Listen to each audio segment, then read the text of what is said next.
Bon, je me remets du Covid-19, apparemment c'était le variant Omicron que j'ai eu, et juste avant de l'avoir, pendant que je l'ai eu, et encore maintenant, j'ai porté H24, ma Garmin Fenix 7X. Aujourd'hui, je vous montre un petit peu ce qu'elle a enregistré comme données niveau santé, vous allez voir, c'est vraiment super intéressant, et en fin de vidéo, je tente de vous montrer un petit peu les conclusions qu'on peut en tirer. C'est parti. Alors pour bien comprendre ces différentes données, un petit contexte, déjà lundi dernier j'ai été déclaré cas contact, mardi ça a été une journée normale, sauf qu'en fin de journée c'est un petit peu gâté avec apparition de sensations de fièvre.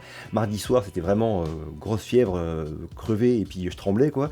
Une nuit pas terrible, hein, mais mercredi pareil, fièvre, mal de tête, donc Doliprane toute la journée, souvent au lit. Jeudi léger mieux, mais franchement pas terrible non plus.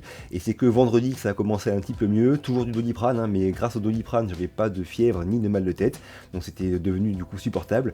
Et hier samedi, c'est redevenu, on va dire quasiment normal, léger mal de tête, mais bon, rien à voir avec les jours d'avant. Voilà pour le contexte, maintenant on passe sur l'application. Alors on va voir différentes données sur l'application Garmin, je vous la sors ici pour que vous voyez ce que je fais.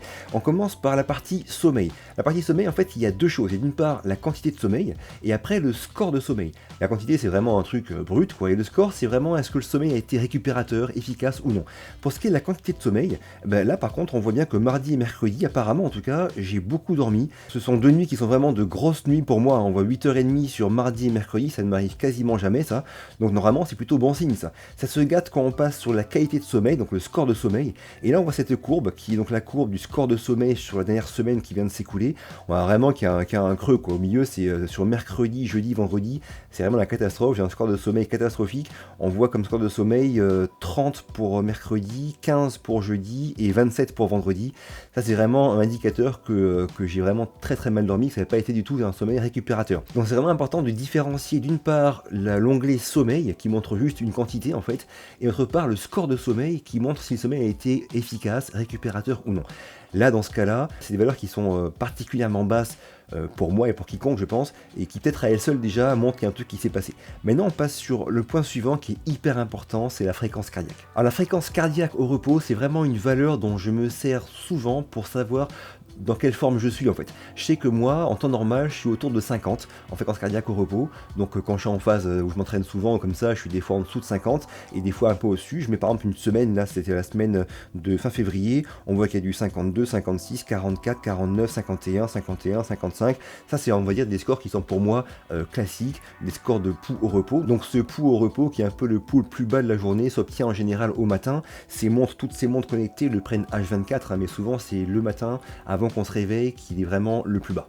Alors maintenant, voyons voir un petit peu ce que ça a donné cette semaine, et là on voit qu'il y a une bosse, hein. C'est flagrant, ça monte fort dès mercredi, et après ça redescend progressivement vers une normale, on va dire, en fin de semaine. Donc on voit vraiment une bosse, et quand on va voir un petit peu ce qui se passe dedans, on voit lundi 7 mars 54, hein, mardi 56, mercredi 70, jeudi 68, puis 64, 58, 59, donc 70 de pouls au repos, pour moi c'est monstrueux, et ça encore une fois je le savais, hein, c'est vraiment une donnée qui pour moi est super importante, on en reparlera après en fin de vidéo. Donc là encore au niveau de la fréquence cardiaque au repos, on voit que la Garmin a vu qu'il y a un truc qui se passait. Alors maintenant je passe sur l'indicateur stress, ben là pareil, hein, on voit un pic de stress, si je suis sur 7 jours, là il y a un pic de stress, quand je vais sur 4 semaines là aussi, donc ben, la montre a vu qu'il y a un truc qui se passait en termes de stress.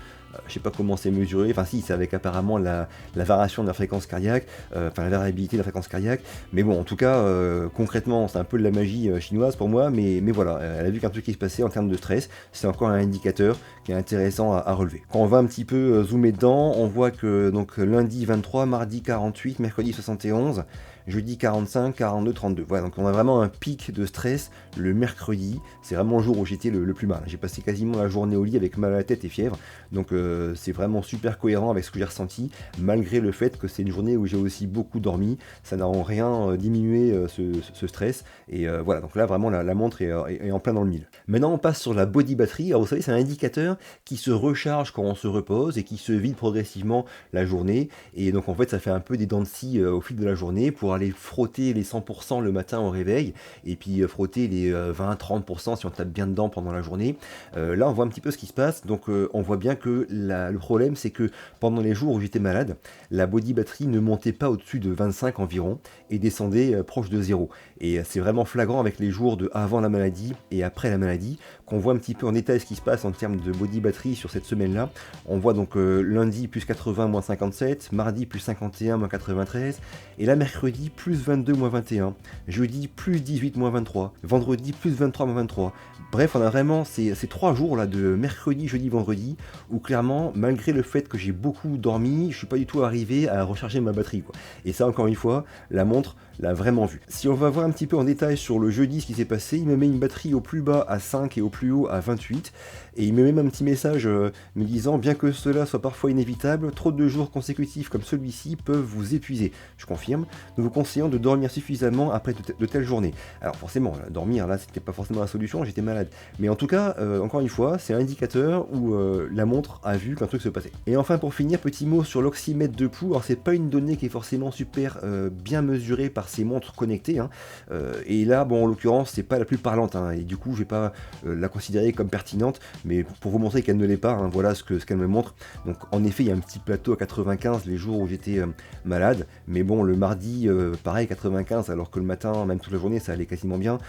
Avant 96, après 96, bon, voilà, c'est pas un truc qui est flagrant ni pertinent. Donc pour que vous le sachiez, l'oxymètre de pouls sur ces montres connectées, quelles qu'elles soient, n'est pas forcément une donnée qui est importante à prendre en compte parce qu'elle n'est pas forcément bien mesurée. Alors maintenant, qu'est-ce qu'on peut conclure de tout ça? Alors déjà, pour commencer, je voulais vous dire que n'importe laquelle de ces montres qui sont devant moi, là, que ce soit l'Apple Watch Series 7, qui a un excellent capteur cardio, c'est vraiment le meilleur de toutes les montres connectées qui existent, la Coros Vertix 2, qui a aussi un excellent capteur cardio, les Garmin Fenix 6X, 7X ou n'importe quel Garmin Fenix 7, bref, toutes ces montres-là un petit peu haut de gamme auraient pu donner des valeurs aussi intéressantes, hein, même des montres moins chères, hein. Il y a plein de montres qui marchent très très bien, comme les montres Fitbit, qui sont aussi très réputées pour ce style de mesure. Bref, n'importe quelle montre connectée, sérieuse, pas forcément chère, vous permettra d'avoir ce style de données, et c'est pas la peine d'avoir forcément une Garmin à 1000 € pour avoir ce style de données intéressante. Le second point, c'est que Jérôme de blog Montre Cardio GPS a fait aussi une vidéo sur le même sujet. Il a eu aussi le Covid et a aussi testé avec sa Garmin, sûrement la Fenix 6 à l'époque, ce que ça donnait, et donc on a vraiment les mêmes ressentis sur ce qui s'est passé, hein. C'est-à-dire que la montre a vraiment vu des choses très intéressantes. Lui, c'était un petit peu différent parce qu'il avait fait la fête avant pour le nouvel an, mais en ce qui me concerne, c'est vraiment un truc qui est propre parce que j'ai pas fait la fête avant, ni fait de sport avant et après, donc c'est vraiment purement les différences dues à la maladie que la montre a perçues, et c'est vraiment très intéressant. Ensuite, le but n'est clairement pas de dire qu'une montre comme ça va remplacer une consultation chez un médecin ou un rendez-vous à l'hôpital, hein. C'est pas du tout le but de prévoir à l'avance et tout que vous avez le Covid et du coup de vous baser là-dessus pour votre diagnostic. Donc c'est vraiment pas le but de la vidéo. Alors par contre, voici maintenant ce que je trouve d'hyper intéressant et de très utile sur ces différentes données de santé enregistrées par les montres, et vous avez vu que c'est vraiment super efficace pour savoir si vous êtes en bonne santé ou non, ces différentes données. Et il peut arriver des fois qu'on se sente pas très bien et on sait pas trop si on doit aller faire une séance d'entraînement ou non, on sait pas trop si on n'est pas en train de couver un truc ou non. Ben, c'est dans ces cas-là où on n'est pas vraiment sûr que je pense que se fier aux données peut être sympa. Si on a la body battery qui est au taquet, qu'on a un super score de sommeil, une fréquence cardiaque au repos qui est super basse, bah, c'est peut-être juste qu'on a la flemme et qu'un petit coup de pied au cul fera l'affaire, quoi, hein.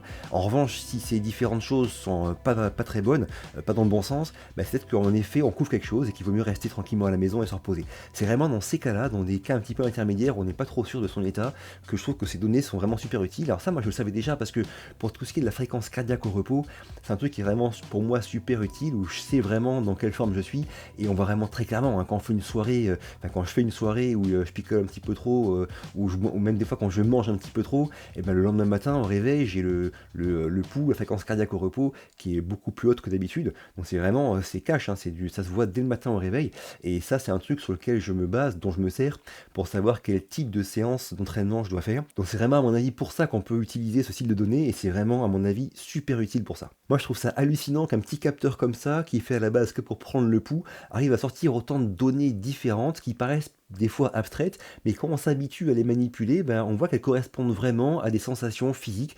C'est vraiment pour moi quasiment de la magie. Et c'est super que toutes les marques, en tout cas beaucoup de marques, arrivent à sortir des produits qui sont vraiment cohérents par rapport à ça. Et c'est que le début. C'est-à-dire que là, c'est vraiment récent tout ça. Ça ne fera que s'améliorer, que progresser. Et les perspectives sont monstrueuses. Imaginez avoir une personne âgée qui a ça sur la main dans 10 ans et qui peut permettre de communiquer avec son médecin ou ses proches pour savoir qu'elle n'est pas en très bonne forme. Enfin, c'est vraiment des possibilités qui vont s'ouvrir, qui sont monstrueuses. Alors dites-moi vous en commentaire ce que vous en pensez. Moi j'ai fini pour aujourd'hui. Si ça vous a plu, un petit pouce bleu, pensez à vous abonner, ça m'aide beaucoup. À très vite et d'ici là, bougez-vous purée. Bougez-vous.